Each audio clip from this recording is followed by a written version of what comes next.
Good afternoon. This is All India Radio and I'm Tanvi Taneja with the Midday News.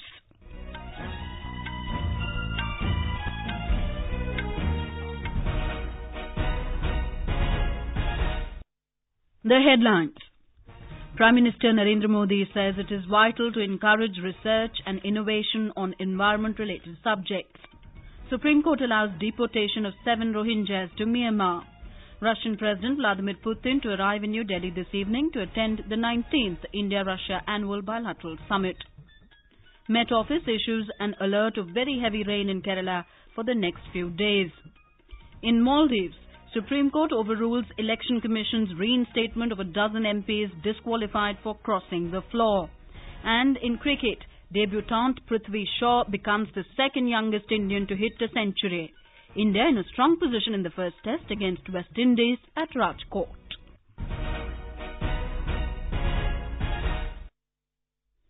Prime Minister Narendra Modi has underlined the need to talk, write, debate, discuss and deliberate as much as possible on questions relating to the environment. At the same time, he said, it is vital to encourage research and innovation on subjects relating to environment, and this is when more people will know about the pressing challenges and ways to mitigate them. In an article published in national dailies today, Mr. Modi said, while the world is talking about climate change, the call for climate justice has also reverberated from India. He said climate justice is about safeguarding the rights and interests of the poor and marginalized sections of society who are often the biggest sufferers from the menace of climate change. He said India's proactiveness is seen internationally and it makes everybody proud that India remained at the forefront of the COP21 negotiations in Paris in 2015. In March 2018, world leaders of several countries converged in New Delhi to mark the start of the International Solar Alliance, an endeavour to harness the rich potential of solar energy and bring together all nations that are blessed with solar power. The Prime Minister said India is devoting unparalleled attention to new and renewable sources of energy and added that over the last 4 years, this sector has become more accessible and affordable. Citing an example, he said Ujjwala Yojana has led to the distribution of nearly 31 crore LED bulbs. The costs of LED bulbs have reduced and so have the electricity bills and the carbon emissions. Referring to the Ujjwala Yojana, the Prime Minister said the program has significantly reduced indoor air pollution due to unhealthy cooking practices that were causing respiratory diseases. The Prime Minister said India has integrated the objectives of Skill India in the environment sector and launched schemes including the Green Skill Development Program for skilling about 7 million youth in environment, forestry, wildlife and climate change sectors by 2021. He said the program will go a long way in creating numerous opportunities for skilled jobs and entrepreneurships in the environment life. The Prime Minister said he was extremely humbled to receive the Champions of Earth Award by the United Nations. The Supreme Court today allowed deportation of 7 Rohingyas to Myanmar. The apex court said they were found to be illegal immigrants and Myanmar has accepted them as its citizens. A bench comprising Chief Justice Ranjan Gogoi and Justices S.K. Kaul and K.M. Joseph dismissed the petition made by one of the Rohingyas. The petitioner had filed an application seeking to restrain the centre from deporting to Myanmar the 7 Rohingyas lodged in a detention centre at Silchar in Assam. The application said Rohingyas should not be deported under any kind of duress as they have migrated due to what the petitioner called genocide in Myanmar. The centre told the Supreme Court that the 7 Rohingyas illegally migrated to India in 2012 and were convicted under the Foreigners Act. It said Myanmar has issued the certificate of identity to them along with 1-month visa to facilitate deportation. Russian President Vladimir Putin is arriving in New Delhi this evening on a 2-day visit to India. During the stay, Mr. Putin will attend the 19th India-Russia Annual Bilateral Summit tomorrow. He will also hold delegation-level talks with Prime Minister Narendra Modi. Both leaders will deliberate on a range of regional and global issues with a focus on boosting the bilateral ties further. Here is more from our correspondent. After the talks, several agreements are expected to be signed between the two countries. During the visit, the Russian president will also address the India-Russia Business Summit. Before leaving for Moscow, Mr. Putin will have a meeting with President Ramnath Kovind at Rashtrapati Bhavan. The last India-Russia annual bilateral summit was held in June last year during the visit of Prime Minister Modi to Russia. In May this year, Mr. Modi had travelled to Russian coastal city of Sochi for an informal summit with Mr. Putin. With Divakar, Gulshan Rawat, AIR News, Delhi. A group of about 40 enthusiasts embarking on an expedition to raise awareness on cleaning the river Ganga called on Prime Minister Narendra Modi today. The group includes 8 mountaineers who have successfully climbed Mount Everest. It is led by Ms. Bachendri Pal, the first Indian woman to reach the summit of Mount Everest. Interacting with the group, the Prime Minister appreciated the team for undertaking the initiative. He underlined the importance of a clean and vibrant river Ganga. He particularly urged the group to reach out to school children as part of their awareness activities in the cities they are transiting through. Here is the report. The expedition, which has been inspired by the Union government's Namami Gange campaign, has been named Mission Gange. The month-long rafting expedition will see the group travel through the river from Haridwar to Patna, with halts at Bijnor, Narora, Farrukhabad, Kanpur, Allahabad, Varanasi and Buxar. At each of these 9 cities, the group will raise awareness about keeping the Ganga clean and also undertake cleaning activities. Tripti Srivastav, News Desk. The government will soon roll out a technology-driven futuristic initiative to make hassle-free air travel for passengers.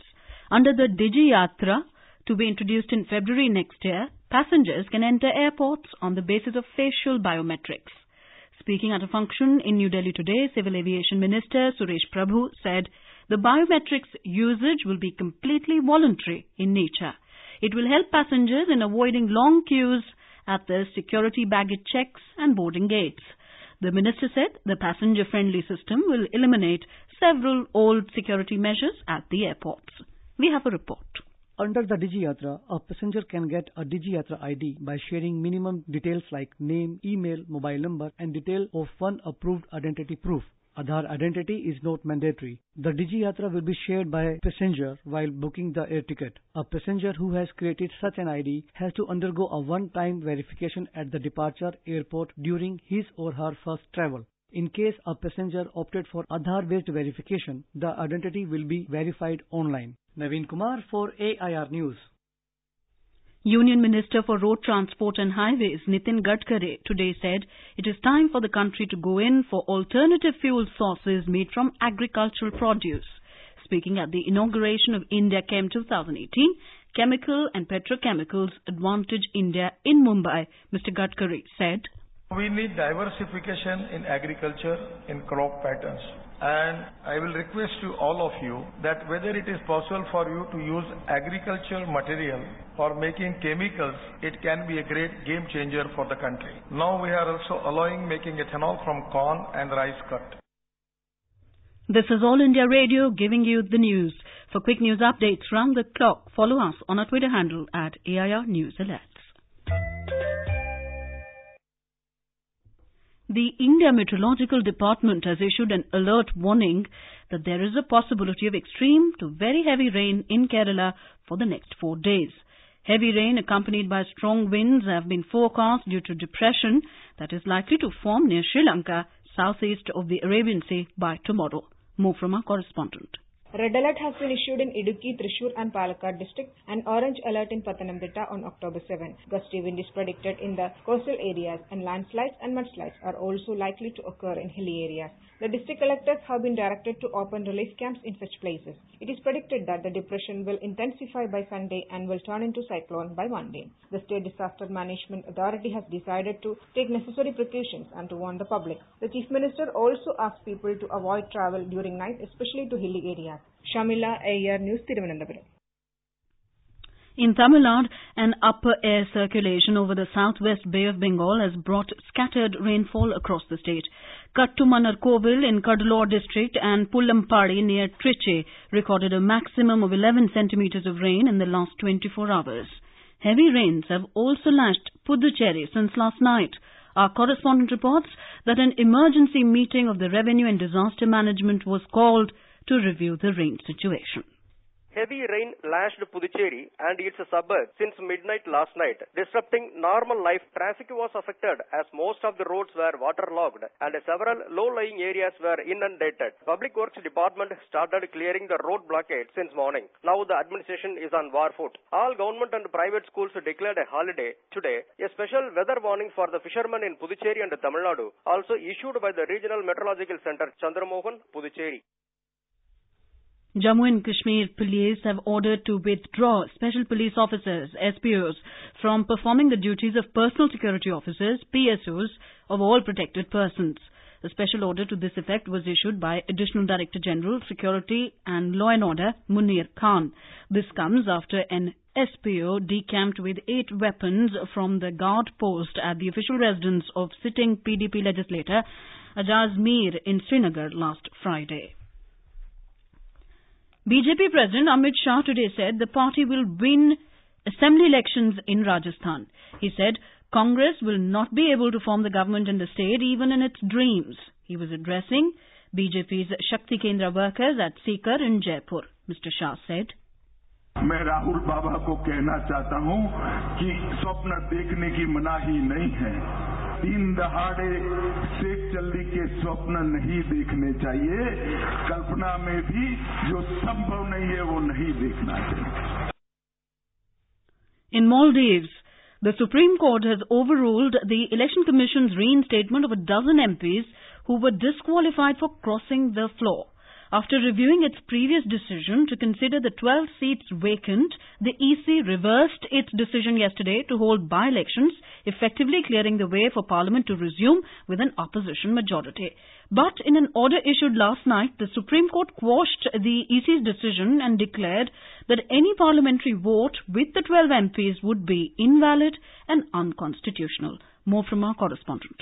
The difference in rulings by Supreme Court and Elections Commission shows the bias within these institutions towards the ruling party and opposition. Election Commission, which was accused by opposition of favoring the ruling party till day of presidential polls last month, is now being accused of fraud by President Yamin. Supreme Court, which ruled reinstatement of 12 MPs on February 1st, has since reversed its decision after 2 judges were arrested. The court has still to pass a final ruling, though a by-election to parliament seat becomes due in 2 months once the seat becomes vacant. Overall, political and administrative chaos has gripped Maldives as transition of power is scheduled next month. Santosh Kumar for AIR News from Colombo. The death toll from Indonesia's earthquake tsunami disaster rose to nearly 1,424. The country's National Disaster Agency spokesman, Sutopo Purwo Nugroho, provided the updated figure at a news conference in Jakarta today. The spokesman said that other victims still are buried in the mud and debris and have not yet been recovered. The 7.5 magnitude quake struck just off the central island of Sulawesi, setting off a tsunami that engulfed the coastal city of Palu last Friday. Benchmark domestic stocks today nosedived around 2.5% in afternoon trade amid falling rupee, crude oil price hike and negative global cues. The Sensex at the Bombay Stock Exchange fell 882 points or 2.47% to 35,094. The Nifty at the National Stock Exchange also slipped 274 points or 2.55% to 10,584. The rupee in afternoon deals at the forex market also weakened to a new low of 32 paise to 73 rupees against the US dollar. In cricket, youngster Prithvi Shaw hit a century on his debut against West Indies on day 1 of Rajkot Test today. He achieved the feat in 99 balls, hitting 15 boundaries.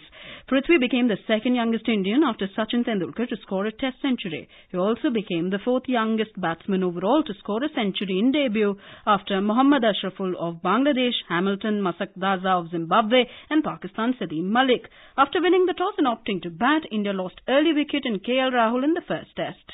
He departed for a duck. And now, before we close, the headlines once again. Prime Minister Narendra Modi says it is vital to encourage research and innovation on environment-related subjects. Supreme Court allows deportation of 7 Rohingyas to Myanmar. Russian President Vladimir Putin to arrive in New Delhi this evening to attend the 19th India-Russia Annual Bilateral Summit. Met Office issues an alert of very heavy rain in Kerala for the next few days. And with that, we end the Midday News.